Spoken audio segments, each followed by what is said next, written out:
இன்றைய வசனம் தியானத்தின் தலைப்பு.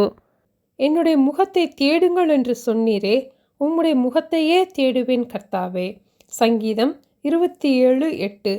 என் முகத்தை தேடுங்கள் என்று சொன்னீரே, உம்முடைய முகத்தையே தேடுவேன் கர்த்தாவே என்று என் இருதயம் உம்மிடத்தில் சொல்லிற்று. என் முகத்தை தேடுங்கள் என்று ஆண்டவர் சொன்னபடியினால் தாவீது உடனே கீழ்ப்படிந்து தேவனுடைய முகத்தையே தேடுவேன் என்றார். அவருடைய முகத்தை தேடுவேன் என்று முதலாவது நம்முடைய இருதயத்திலே நாம் தீர்மானம் பண்ணுவோம். என் முகத்தை தேடுங்கள் என்று ஆண்டவர் சொன்னது, நாம் ஆண்டவருடைய முகத்தை தனிப்பட்ட முறையிலே தேடி அவரோடு நாம் வைத்திருக்கும் ஐக்கியத்தை குறிக்கும். நமக்கும் தேவனுக்கும் இருக்கும் இந்த அன்பின் ஐக்கியத்தை நாம் பாதுகாத்து கொள்ள வேண்டும். தேவனுடைய முகம் என்பது மூல பாஷையிலே தேவனுடைய சமூகத்தை குறிக்கும். ஆகவே நாம் தினமும் தேவனுடைய முகத்தை நோக்கி பார்ப்போம். யாத்திராகமம் 33:11 ஒருவன் தன் சிநேகிதனோடே பேசுவது போல கர்த்தர் மோசையோடே முகமுகமாய் பேசினார் என்று பார்க்கிறோம். மோசையோடு தேவன் முகமுகமாய் பேசினதினால் மோசேயின் முகமும் பிரகாசித்தது. இதை மோசே அறியாதிருந்தான். மோசேயை பார்க்கும் போது இஸ்ரவேல் ஜனங்கள் மோசேயின் முகம் பிரகாசித்திருப்பதை கண்டார்கள். மன மகிழ்ச்சி முகமலர்ச்சியை தரும். அப்போது தேவனோடு நாம் நேரம் செலவிடும் போது நம்முடைய மன துக்கங்களெல்லாம் மாறி மன மகிழ்ச்சியை நாம் பெற்றுக்கொள்கிறோம். சங்கீதம் 34:5 அவர்கள் அவரை நோக்கி பார்த்து பிரகாசம் அடைந்தார்கள், அவர்கள் முகங்கள் வெட்கப்படவில்லை என்று பார்க்கிறோம். நாமும் ஆண்டவரை நோக்கி பார்க்கும்போது நம்முடைய முகமும் பிரகாசம் அடையும். நம்முடைய முகம் வெட்கப்பட்டு போவதில்லை. சூரிய ஒளியை சந்திரன் பெற்று ஒளி வீசுகிறது போல நாமும் தேவனிடத்திலிருந்து பிரகாசத்தை பெற்றுக்கொண்டு இந்த உலகத்திலே தேவனுக்காக பிரகாசிப்போம். ஏன் ஆண்டவர் அவருடைய முகத்தை தேட சொல்லுகிறார்? ஏதேன் தோட்டத்திலே முதலாவது தேவன் மனிதனை உண்டாக்கின போது அவருடைய ஜீவ சுவாசத்தை ஊதினதினால் மனிதன் ஜீவ ஆத்மாவானான்.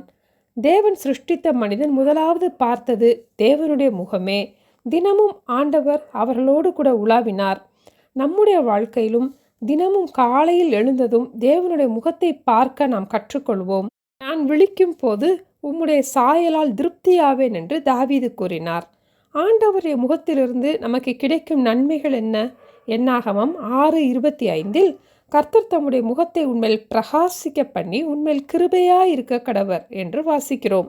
ஆண்டவருடைய முக பிரகாசத்திலிருந்து அவருடைய கிருபை, அதாவது தேவனுடைய பேரன்பு நமக்கு கிடைக்கிறது. என்னாகமம் 6:26 கர்த்தர் தம்முடைய முகத்தை உன்மேல் பிரசன்னமாக்கி உனக்கு சமாதானம் கட்டளையிட கடவர் என்று வாசிக்கிறோம்.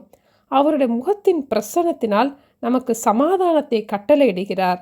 ஆகவே என் முகத்தை தேடுங்கள் என்று சொன்ன ஆண்டவருக்கு உம்முடைய முகத்தையே தேடுவேன் என்று நாமும் பதில் சொல்லுவோம். ஆண்டவரை நோக்கி பார்க்கும் போது நம்முடைய முகமும் மோசேயின் முகத்தை போல பிரகாசிக்கும். தேவனுடைய பேரன்பு நமக்கு உண்டு. தேவ சமாதானத்தையும் நமக்கு கட்டளையிடுவார். ஆகவே ஒவ்வொரு நாளும் நாம் ஆண்டவருடைய முகத்தை தேடுவதிலே கவனமாக இருப்போம். ஜெபிப்போமா? என் முகத்தை தேடுங்கள் என்று சொன்ன அன்பின் ஆண்டவரே, உங்கள் முகத்தையே தேடுவோம் என்று நாங்கள் தீர்மானம் பண்ணுகிறோம் அப்பா.